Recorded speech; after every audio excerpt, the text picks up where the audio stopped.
Hey guys, Kyle, the Death Knight of Anime here, bringing you the last episode of Season 4 of My Hero Academia.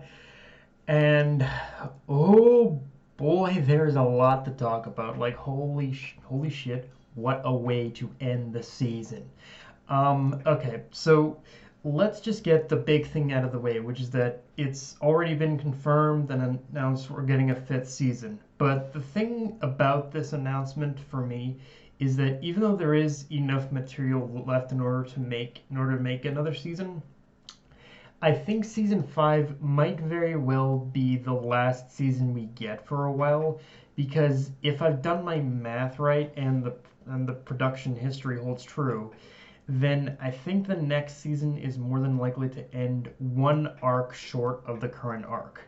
Now, granted, one thing obviously to take into account is how much longer Horikoshi plans for how much longer Horikoshi plans for this current arc to be, and in general what happens from now until then with the manga's production. But like this is one of those things where I can't help but get this feeling that we might be headed towards a hiatus with the anime. Like something in itself tells me that the current arc we're in with the manga is going to be like the longest arc Horikoshi works on, and it's probably not like it could end anytime, but at the same time I think we're probably still going to be well, it might still we might be still working. He might be still working on that one for a little bit longer. So yeah, so yeah, I almost feel like so yeah I almost feel like season 5 is probably going to go on a little bit of a hiatus. I don't know. Again, it really just all depends on what happens from basically here until then.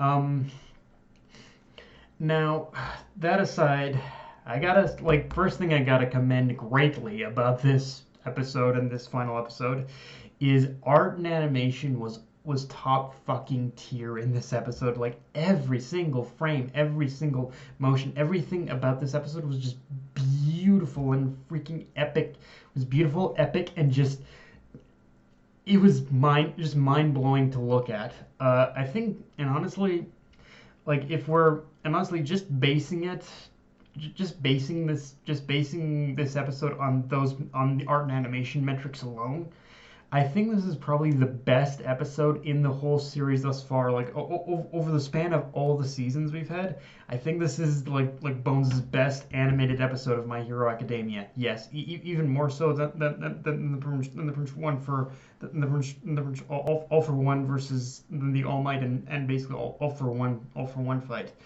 Um, and like you can tell Bones just got all the best people they could find to work on this episode, and it really freaking paid off. Like holy shit. I'm I'm actually kind of surprised by how like pretty much shell shocked I still am by this episode even after watching it. It's kind of incredible, honestly.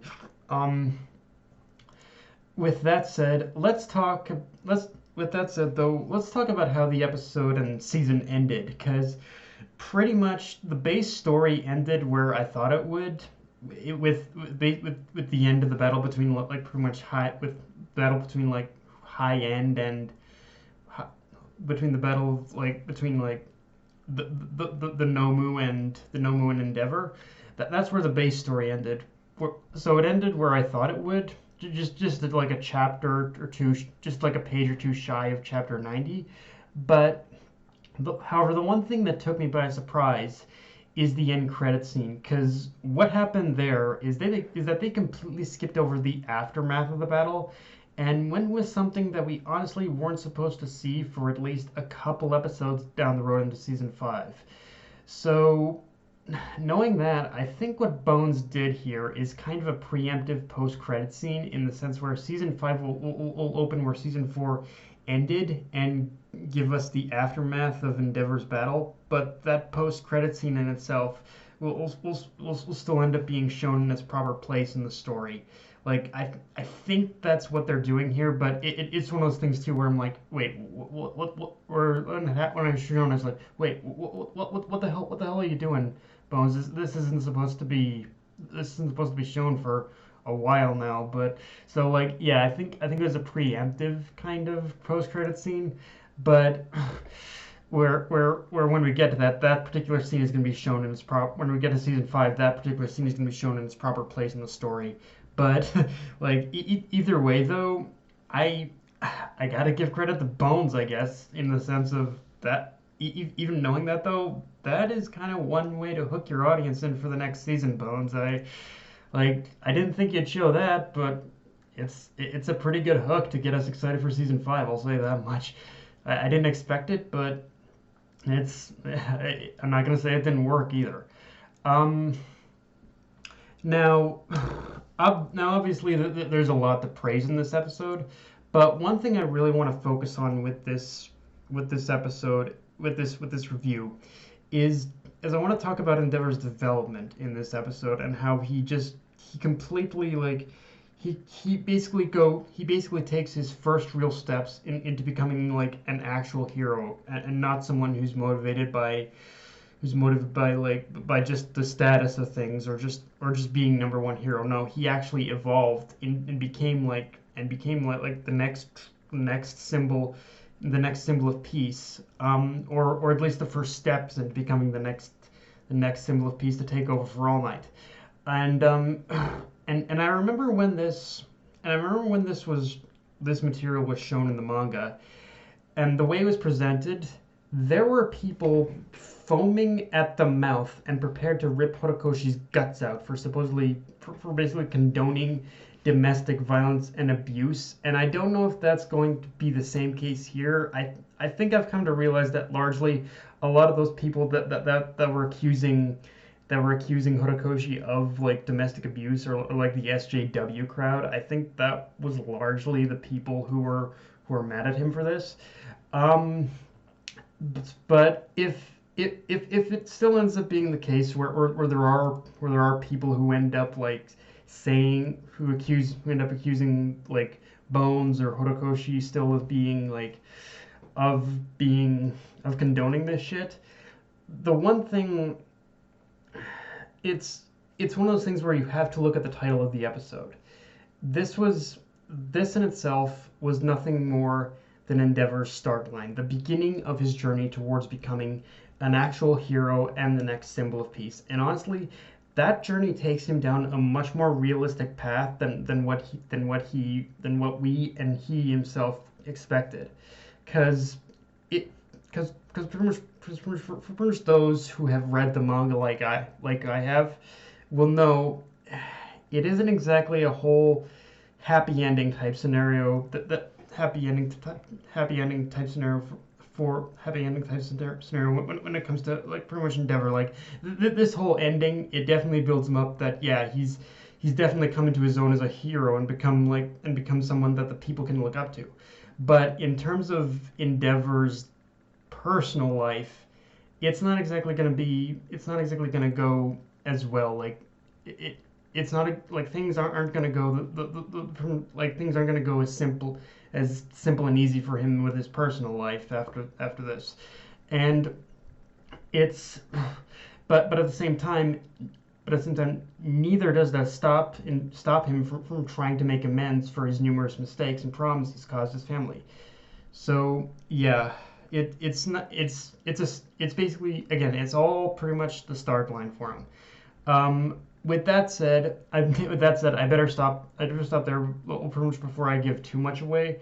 But I will end it by saying Endeavor's story and his start line is one of redemption and trying to find atonement for his numerous actions he's taken in his blind quest to become better than All Might. And this was the first real moment in order to prove that yes, he's changing. He wants to change. This was the first real movement, and he proved it in spades. He's become a hero recognizable in the public's eyes now, and it's only the start from here for him. So yeah, yeah, I'm sorry if I went on a tangent like that. I feel that's something I kind of had to address because it was a big topic when this came up in the manga. Um, and we get and with this episode we also get introduced to a new member of the Todoroki family, Natsu. And already you can tell as a character he provides an interesting look into the other side of the familial coin with the Todoroki family, in the sense where Shoto, he wants to prove he's a better hero than Endeavor, and through that, he kind of came to at least understand Endeavor a little more. But with Natsu, you can tell he kind of walks this line of not wanting to associate with his father or pretend he doesn't exist. And at the same time, anytime he does associate with his father, you can tell he basically the only time he basically cares about Endeavor is when he wants to be proven he wants to be proven right about everything he's believed about Endeavor. But instead, with what's happened in this episode, the kind of opposite happened, and in some ways, Natsu also took the first step, but first step to kind of looking at his father in a different way, but still not enough to fully convince him that Endeavor can even be a better person, because the episode kind of just shows us outright that Natsu is kind of an emotionally lost person. Like, he doesn't know what to even think about Endeavor at this point. And meanwhile, with Mama Todoroki, she herself does seem to be willing to let things play out, but also has a bit more faith in him than she did in the past, because she recognizes the deeper changes happening within him. Because he is changing, it's just happening in more subtle ways. For instance, would you ever even imagine he'd ask All Might for advice? For instance, going back to our previous arc, would you ever imagine he'd ever ask All Might for advice? Or even in this episode, we see him actually work with Hawks as well as he does. And just in general, and the pinnacle of it even too was when he basically lifted the Nomu all the way up into the atmosphere in order to try and destroy it in a way that wouldn't cause any civilians to be caught in the crossfire of his attack. So just a little minor things you can see that really show his change in character. So this episode and the past couple, frankly, we learned that the Nomu Endeavor was fighting is sentient, which just on that fact alone makes him vastly different, and in itself shows not only that there's someone out there still creating Nomu, but that they've perfected the technique, and in a way that allows them to be created with their minds and consciousness largely intact. And looking back on this particular story beat, it actually makes me realize how obvious the culprit's identity, like who did this, actually is. Which, yeah, kind of a slight spoiler. It's not directly the League, but it is someone associated with them. But that aside, the fact that this is the case just escalates the problem even further, because now the Nomu have the potential to fight on equal footing with the heroes, and that's just going to create a whole mess of problems in the future. But yeah, guys, that's all I got for this review. If you enjoyed the video, like, comment, subscribe. Follow me on Twitter, Facebook, and also Crunchyroll. That Night of Anime, signing off. Later, guys.